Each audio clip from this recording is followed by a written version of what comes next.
23. fisioelsalvador@gmail.com para efectos de poder comunicarse vía correo electrónico. Y vamos a hablar de las deformidades de la columna, que son aquellas cuestiones que obviamente nadie le para bola hasta que ya es casi irreversible, que estás así, sí, y todos los dolores del mundo ya te empezaron a agarrar. Lo que pasa es que tenemos malos hábitos. Como quien dice cuando ya está bien fregado. Sí. Entonces ya se consulta. Típico, ¿verdad?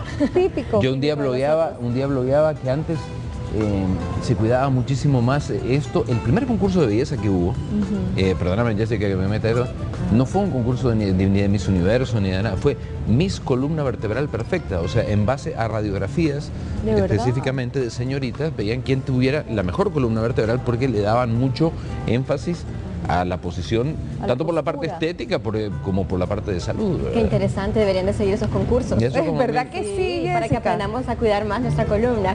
Bueno, muy buenos días. Bienvenida. Gracias por la invitación y pues es un gusto hablar de estos temas, ¿verdad? Para comenzar a educar un poco a la gente acerca de qué sucede con nuestra columna. ¿Y a qué se refieren las deformidades de columna? Pues es necesario primero saber un dato de ella. Es que nuestra columna, si la vemos por detrás, nosotros pensamos que nuestra columna es recta, pero la columna no es recta, sino que presenta diferentes curvas que van desde el cuello, esta curva acá, que es una C invertida, que se conoce como lordosis, luego en la parte dorsal, acá, cifosis, y finalmente en nuestra colita, en la parte lumbar, otra lordosis. Entonces nuestra columna no es recta, sino que presenta curvas. ¿Por qué tiene curvas nuestra columna vertebral? Es porque permiten que ésta sea más flexible, más resistente, que cuando nosotros la sometemos a cargas o presiones, por ejemplo cuando saltamos, sometemos los discos intervertebrales a una gran presión. Entonces estas curvas hacen que esa fuerza se distribuya de forma simétrica. Al caminar también. Por toda la espalda, al caminar, al realizar deportes. Entonces estas curvas, cuando están muy aumentadas, por ejemplo en la parte lumbar, que es la más común, cuando están muy aumentadas, por ejemplo acá, se conoce como hiperlordosis. Si están muy aumentadas o muy reducidas las curvas de nuestra columna, entonces se forman las deformidades. La columna se deforma, las vértebras se desplazan, se mueven de lugar, se reacomodan y producen esta deformidad. ¿Las deformidades entonces de columna no van a ser congénitas? ¿Son adquiridas? Es muy interesante esa pregunta. Pues las deformidades de la columna pueden ser congénitas. Las congénitas tienden a ser un poco más severas, mientras que las, por ejemplo, posturales, cuando andamos con tacones, se nos puede formar la hiperlordosis que mencioné anteriormente. Es muy importante que los papás se fijen en la espalda de sus hijos, porque si nosotros detectamos a tiempo, entonces se puede corregir. Los niños, si vemos una deformidad de pequeños, cuando lleguen a la edad rápida de crecimiento, que es en la adolescencia, entonces esa deformación se ve aumentada, o sea, se va a aumentar y se va a hacer más progresiva. Sí. Jessica, ¿cuál es un buen consejo, digamos, práctico en casa para comenzar a prevenir un problema? Que sea, siendo padre de 3 hijos, muchas veces ves que están sentados en cualquier postura realmente, inclusive a la hora de comer, ¿verdad? Que tiene que haber, digamos, un hábito de sentarse a la mesa, pero así y con el tenedor. Doblados. Ajá. ¿Cuál es una buena práctica en Pues casa? es bastante difícil que nosotros controlemos la forma en que los hijos se sientan, ¿verdad? Ya sea en la escuela, en su casa, porque pensamos que quizás nunca vamos a tener un problema en nuestra columna, pero eso no es así. Cuando a medida nosotros vamos creciendo, envejeciendo, ya la columna ya no es la misma. Entonces es bueno que pues nosotros tratemos desde pequeños educar, desde que están pequeños educarlos, decirles que se sienten correctamente, aunque ellos no sepan, tratarlo de hacerles entender con palabras sencillas de que es bueno para ellos, porque un niño que camina así se ve mal, ¿verdad? En el colegio. En realidad, si una persona camina de esta forma y se comienza a formar una cifosis en su columna, lo que se proyecta es una persona cabizbaja, o sea, eso es lo que estamos proyectando. Eso es lo que, sí es importante que comencemos a nuestros hijos a educarlos desde pequeños. Ok, háblenos un poco, Jessica, de la clasificación de estas deformaciones de la columna. Bueno, comencemos. Hay 3 principales. La primera es la escoliosis, que se refiere a una inclinación lateral de nuestra columna. Entonces, la persona se va a ver con una postura de esta forma, si es un poquito severa. Yo me voy a referir nada más a las que en los casos leves a moderados, porque los severos ya requieren otro tipo de manejo, como quirúrgico, mientras que la fisioterapia se encarga de los casos leves a moderados. Bueno, la escoliosis se refiere a una curva lateral de nuestra columna puede ser en forma de S o puede ser en forma de C. Entonces el hombro se observa elevado, una escápula más arriba que la otra, incluso se puede observar un pezón más arriba que el otro. La pelvis, que tendría que estar en esta posición, se ve basculada e inclinada hacia un lado. Entonces esos son los signos de la escoliosis. También otra cosa muy importante que nos podemos fijar en una persona con escoliosis es que le pedimos que se agache 90 grados y vamos a ver como una protuberancia en un lado de la espalda. Ajá. Entonces es que la persona tiene escoliosis. Puede también tener alteraciones en área de las costillas. Ajá, muy importante eso, porque la escoliosis, entre más severa es, comprime un pulmón y comprime los órganos del lado donde la persona se inclina. Entonces la expansión de ese pulmón ya no va a ser igual que una columna recta, ¿verdad? Entonces se ve afectada. Luego tenemos la cifosis, que como les mencioné es cuando se forma como una jorobita en la parte dorsal de nuestra espalda.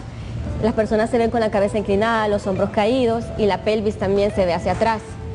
Luego tenemos la hiperlordosis, que es común, como les mencioné, en mujeres embarazadas y mujeres que usan tacones, porque los tacones forzan la columna hacia adelante, las partes de adelante, y se ven así los glúteos protuberantes. Entonces es un signo de la hiperlordosis. Ok. Todas esas tratables con terapia, ¿verdad? Con fisioterapia. Con la fisioterapia. Por ejemplo. Vayan, el tratamiento, por ejemplo, ¿qué es la base de la fisioterapia para tratar estas deformidades? En primer lugar, hay que corregir la deformidad existente, evitar que se compliquen estas deformaciones y cualquier síntoma o signo de esta escoliosis la debemos de tratar. Ejemplo, el dolor, si hay inflamaciones. Las deformidades producen las muy conocidas hernias discales. La ciática, porque como se está comprimiendo un nervio, las vértebras pueden estar desplazadas, entonces eso causa las radiculopatías, compresiones nerviosas. Para el tratamiento necesitamos pues estirar, en el caso de la escoliosis que estamos dobladitos lateralmente, necesitamos estirar ese lado.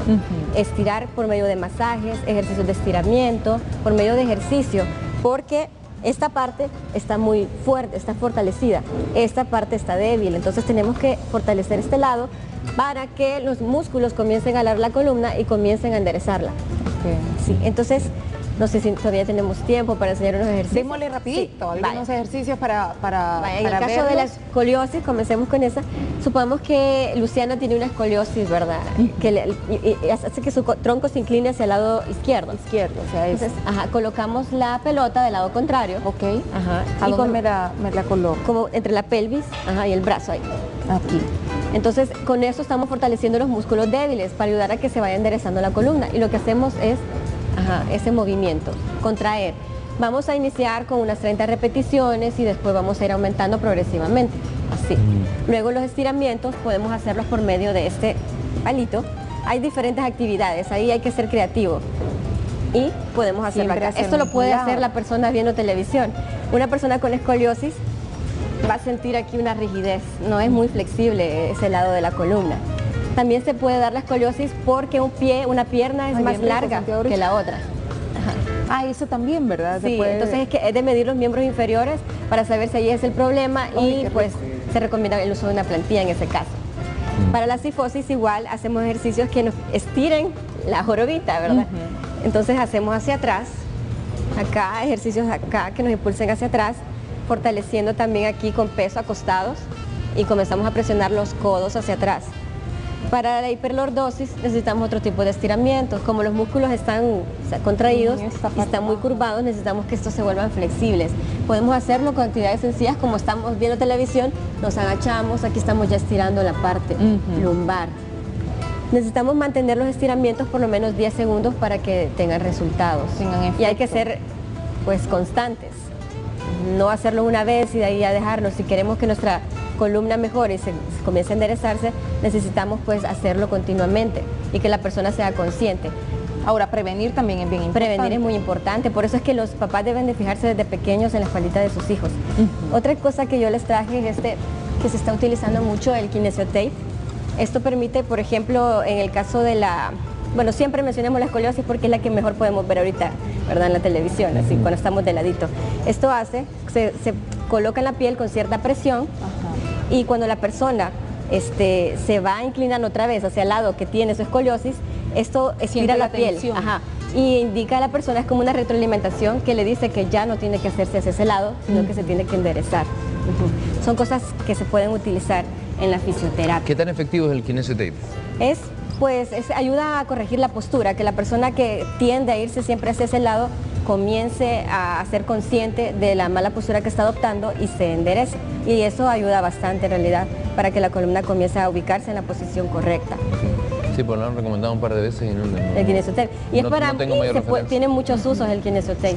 Okay. O sea, no solo se usa para eso. No, para diferentes patologías, para darle estabilidad, por ejemplo, en las rodillas, desinflamar. Es bastante interesante. Sí. Jessica, muchísimas gracias por acompañarnos. Siempre es un gusto tenerla acá con nosotros en Viva la Mañana y poder dar sus contactos. Ahí tenemos el teléfono, ¿verdad? 2101-9153 y también pueden encontrarnos en Facebook como Conversando con tu terapista. Conversando con tu terapista. Ahí hay información, hay temas, todo el tiempo estamos pues lanzando temas en el área de la salud y de fisioterapia. Excelente. Muchísimas gracias, licenciada Jessica Damaris, que está con nosotros, hablándonos de cómo ir previniendo estos problemas. Y te das cuenta que es la única entrevista en la cual estamos bien rectecitos, ¿verdad? Sí. En nosotros estamos así. Sí, cuando Jessica estaba hablando de los niños, es difícil que usted como padre de familia se fije cómo se sientan sus hijos, cómo comen sus hijos.